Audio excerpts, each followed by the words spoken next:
Hey, chemist, this is Doust here. I wanted to bring to you my kind of final thoughts and a challenge for you at the end of this super extraordinarily unusual, weird year. First of all, I hope you are doing well. Your families are doing okay. There's been so much toughness in the world right now.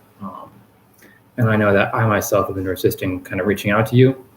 I'm the kind of person who likes to really be in control of his emotions, but I have not been recently. Things have been really hard, and I've been oscillating between being kind of angry and sad and numb all at the same time. And so I know a lot of you are going through stuff like that too, and that's just natural. That's how, as human beings, we are made to feel, designed to feel. And so I just want to put that out there. I'm really proud of all of you who've been engaging in protests, trying to make our country, our world a better place. So let's start off with that one. And I really miss not being able to connect with you in the classroom. I was not taking the helm, during most of your education this spring because Ms. Erickson was in charge, and then this happened. So I really miss you guys. That's for sure. And I kind of wanted to give you a final challenge, instead of having a final test or whatever. We're going to have school be officially over here on Friday. And my challenge for you is to think about, what are you going to do to help this summer? So theoretically, we're going to have more time on our hands. I don't know. Things are starting to open up a little bit. And I'd like you to think about, what are you going to do to help? And there's many places that we need help, right? Obviously, all the protests right now, support for Black lives. Are you going to be advocating for people of color, Black people? Are you going to be learning about issues because you recognize, maybe, oh, I didn't know everything I thought I did? Are you going to be telling your story? Because the more voices we hear, the better. I know myself, I'm kind of doing a lot of those different things.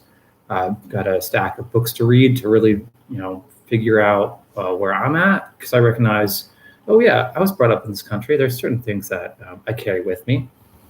My friends have started an advocacy group where we're holding each other accountable for actually doing things that, we know are right, like writing to the mayor, writing to police chiefs around the country. But it doesn't strictly have to just be about the Black Lives Matter movement, because that's not the only thing that's going on in our world right now. And I don't want to have our perspectives just be on one thing if there are other things that are important to you too. So this COVID-19 coronavirus, a lot of people are out of work. What are you going to do? Maybe you're going to help out with your neighbors. Watch their kids so they can go to work. Maybe you're going to start to clean up stuff around the streets. I myself, I'm kind of worried about how many people have lost their jobs, and so I'm donating my car to the organization that runs the Othello tiny houses, because I don't need the car and someone else needs the money. I've also planted a garden. It kind of seems like a weird thing, but coronavirus has shown us how integrated our whole food system is, and how we're dependent on people who work in tight quarters, who are living together because they work in the fields, or they're processing the meat. And if they get sick, that affects obviously them, their families, but also the rest of us too. And so by having a garden, I think, well, I can be a little more self-sufficient, and I can have food available, if stuff gets hard.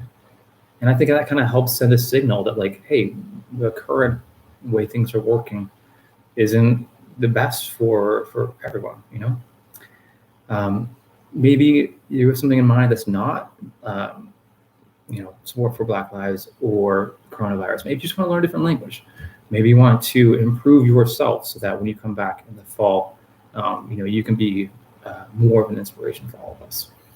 And so I just really want you to think about, what are you going to do to make this summer productive for you, your family, your community, our state, our country.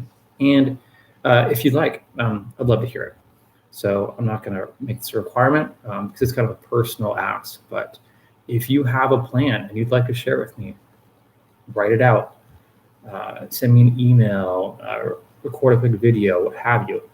And that way we can inspire each other and hopefully hold each other accountable. So chemists, this is an odd way to end the year. And I really hope that I'll see you in the fall. But if you know that you're not coming back to Garfield, I really want to wish you the best. Please stay safe and take care of each other.